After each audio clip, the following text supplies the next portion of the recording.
Last few episodes you saw me build these trusses and then framed and sheeted the panels for my Zen-inspired shed. Today we are putting our measuring skills to the test and putting the shed together. We're also doing something I've never done before, an arch top door. Grab a friend or family member to help make sure things don't fall on your head, and let's get this shed assembled. All right, so it's time for adventure. We're gonna tip this up now, and hopefully it doesn't fall into the fence, but it probably will. So the goal is there is a 1-inch overlap of the siding back here on the back, so that needs to slide beyond there. That'll just give an edge for it to drip down. We need to tip it up, and then we need to steady it until I can get it fastened in. I'm gonna pick it up to start, if you'll give me a second. Now, slide it your way. Okay, now it can go up. Okay, hold it there. Can you hold this? Okay. So, first is the back. Where did my screws go? At least the camera was far enough away. Because what you want to be doing is wandering around trying to collect your tools. Where's my screwdriver? So all I'm doing is tacking on one of these walls. All right, so can you push it to me? Keep coming. So this side's all lined up. I'm just gonna drive a couple screws in this corner. I'm not temporarily bracing any of this framing as it goes up, mostly because these stubby walls are so light and they end up doing all the bracing for me. This design with the small bump outs on either side of the shed is a little bit more complicated to put together than a typical 4-sided shed. I'm just putting each panel in place, screwing the framing together, and then nailing the overlapping sheeting. While I go through this, only the back wall is fully fastened to the decking at this point. I'm going to have to do a bunch of measuring and squaring to make sure that I can fit the front wall in once I get there. I'm gonna do the same on that side.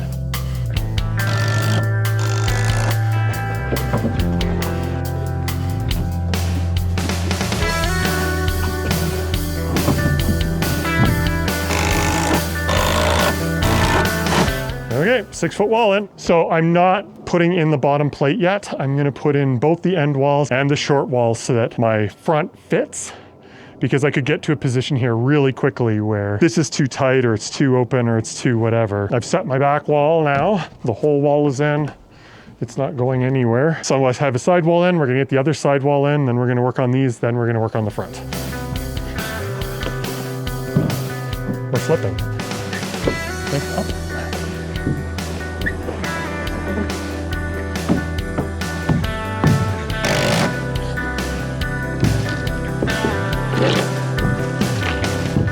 This tree is protesting my shed.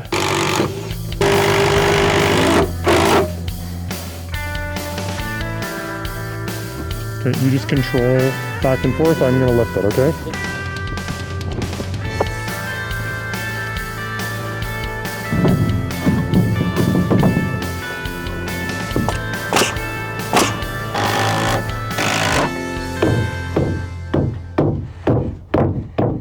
How am I flush for the front?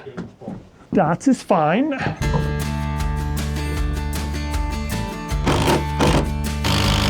Let's get this side. Now this can move.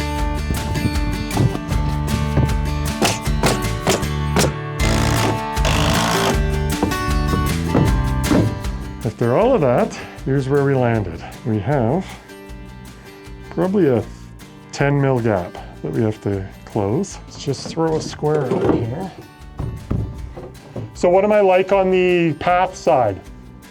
Good. Let's check on the squareness of this. That's good. Ouch.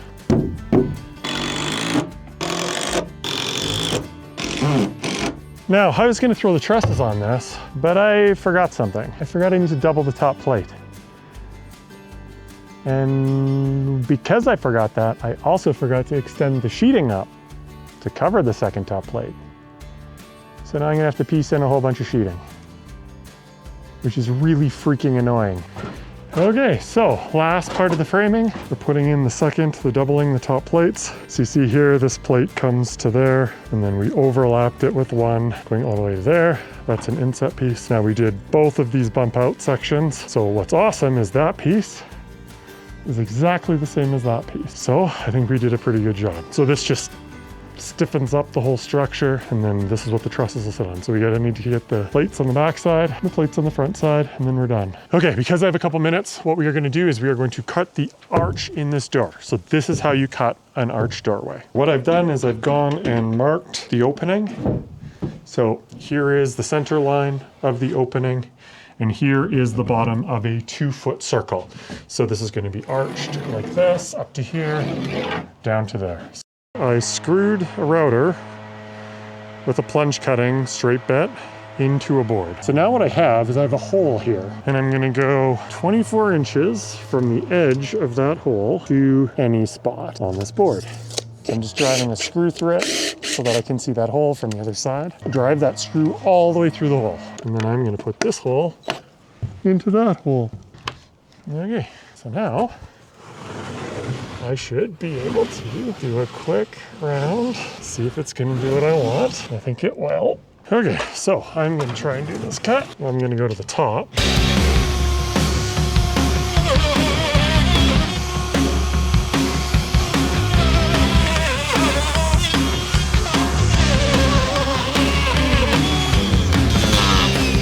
Now, I do have another router that I could do this as a flush cut, but I just wanna use my Sawzall.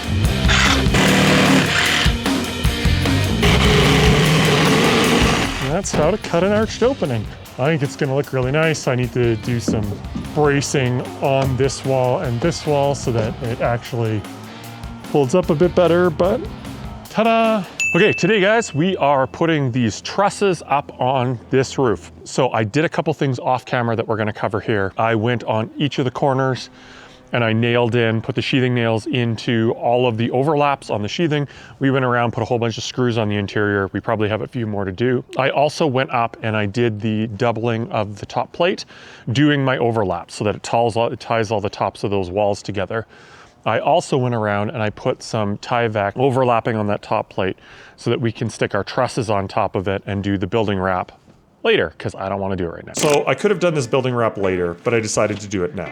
Why? Because all the trusses that I'm going to have to use have bird's mouths on them. These bird's mouths will overlap down the wall, making wrapping later more difficult. It could be done, but since I had help, I decided it was easier to do now.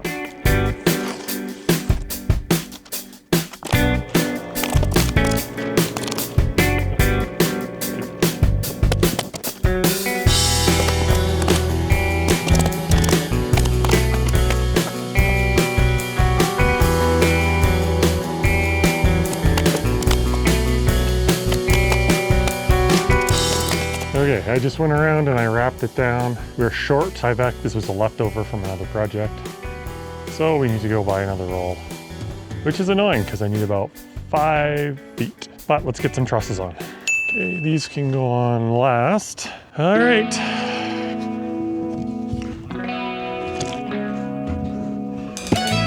So I'm just gonna throw a truss up here. And I should maybe throw the truss up the right way. Oh, this side is so much harder.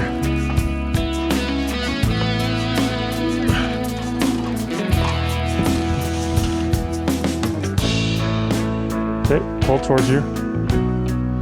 Okay, stop.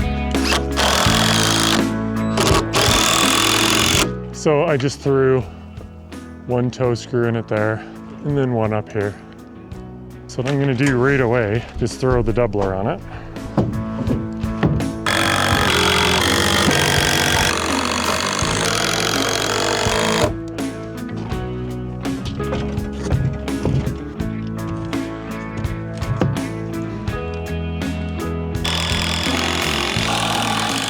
I just threw a brace up top there.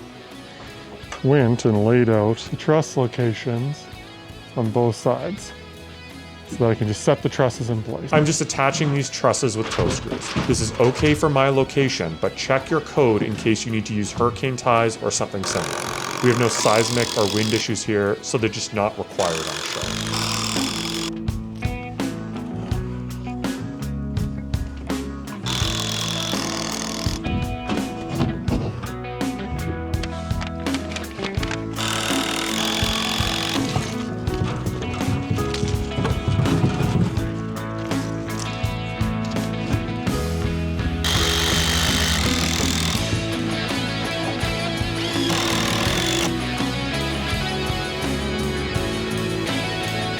now we have the hardest part.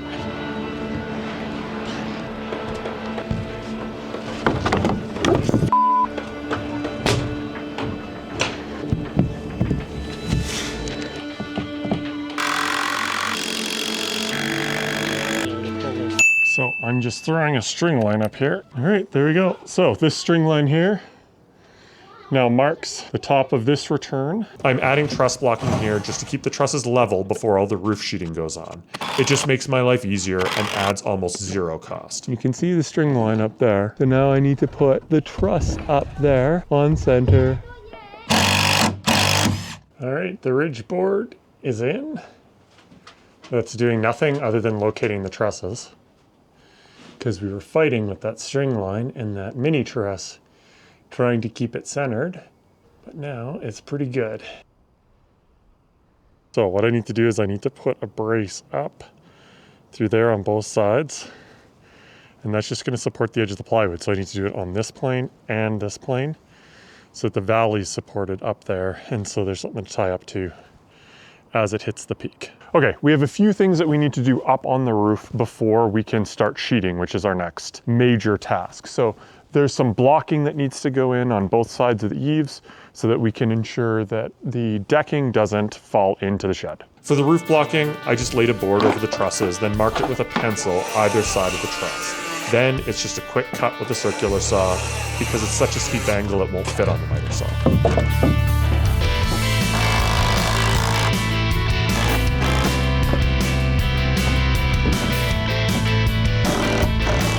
Okay, all the bracing is done. It is time. So we're gonna tackle the building wrap on all of the gable ends.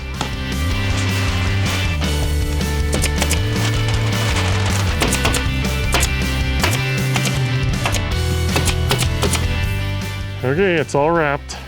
I threw some tape on it. I need to go around and actually tape most of it, but end gables are done. This is done. What we have to do now is frame the inside of this arch doorway. We've cut our arch with the router. We throw building wrap out of it. I've overcut the building wrap all the way around it because I'll show you how I'm going to wrap this afterwards, but we need to now put some 45 degrees in here to catch this corner, because when I install this arch doorway with its arched frame, I'm going to fasten it along here, up here, and then I'm going to want at least one other area up here to catch it. And the easiest way to find that is to take a speed square. So when it hits the edge of the plywood there, you're gonna make a mark down here. The same thing, take the speed square, run it along till it's there, and then make a mark on the top. So you're then gonna take your tape measure, and you're looking at about 19 3/4.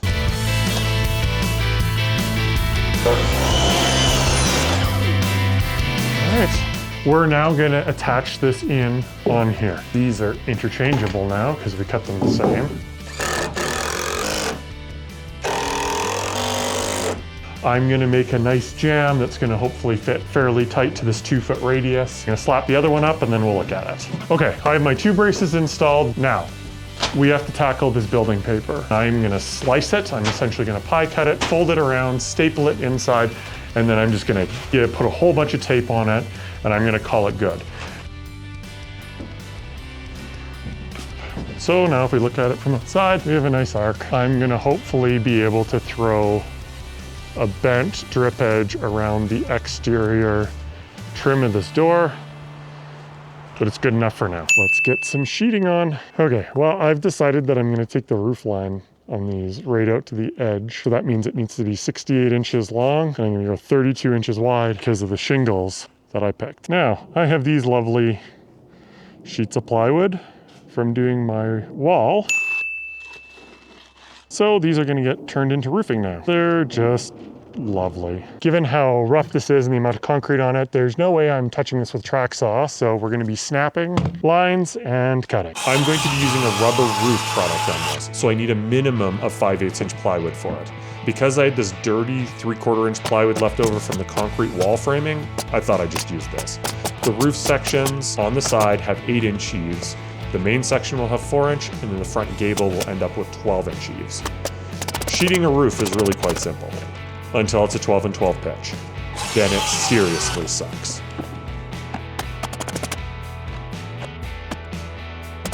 Okay, so now we need to do these top of the roof rafters. So because it's a 45 and a 45 meeting up there, for every 12 inches along the peak, it needs to come down 17 inches, technically 16.9. So this is another one of my reused pieces of plywood. Technically, I was driving the excavator on this one. Stretch a chalk line down it. Snappy snap. Do all my marking at one time. We'll cut that with a skill saw, and then we'll have two pieces.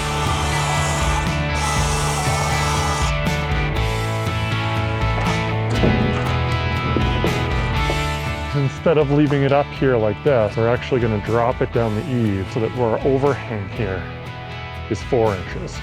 And then we'll have a piece that we need to scab in there at the top. So I have a couple blocks attached at 4 inches.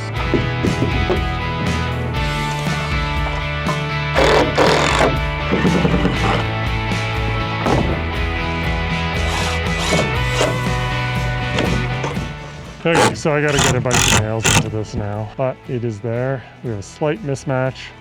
This plywood is really bowed. I have a plan for this top ridge, but none of this is fastened in. So let's get up there and pound some nails and screws into this thing.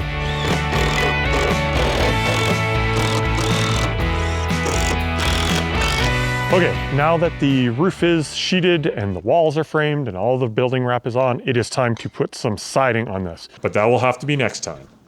See you guys then.